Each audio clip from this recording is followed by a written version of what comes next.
হাজারানা মজলিস তোমার দরবারে, গোলাম গুনাহগার যারা গভীর রাতে হাত তুললাম, আল্লাহ তাকে দেখো কার জানি ঘরে মা নাই,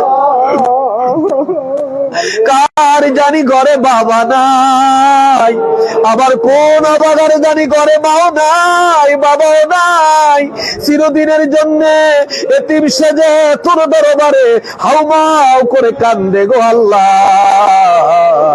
তুমি দয়া করে তিনদের মা বাবার কবর জান্নাতের বাগান বানাইয়া দাও আল্লাহ। খাস করে আমার খালাম্মা মুফতি বেলালের মা রব্বুল আলামিন আজ রাত 8টায় এই জগৎ থেকে বিদায় হয়ে গেল। রব্বুল আলামিন 1 বছর আগে খালুজিও বিদায় হয়ে গেল। আল্লাহ প্রায় 2 মাস আগে রব্বুল আলামিন মুফতি বেলালের মামা রব্বুল আলামিনের বাবা আমার মামা এই জগৎ থেকে বিদায় হয়ে গেল। আল্লাহ গো তারা অন্ধকার কবরে রব্বুল আলামিন খালাম্মা রব্বুল আলামিন মৃত্যুর যাত্রী হয়ে কবরের পথে রওনা করেছে। আল্লাহ তুমি দয়া করে তাদের সকলের কবর জান্নাতের বাগান বানিয়ে দাও।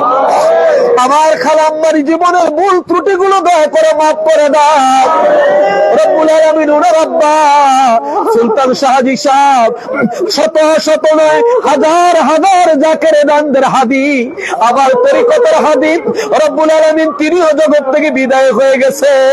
তার বংশের যত মুরব্বীরা, তার বংশের যত আওলাদেরা চলে গেছে।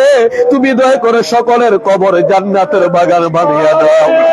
আবার চাচি আম্মা তিনিও জগতে নাই, আল্লাহ তার কবরে জান্নাতের বাগান বানিয়ে দাও।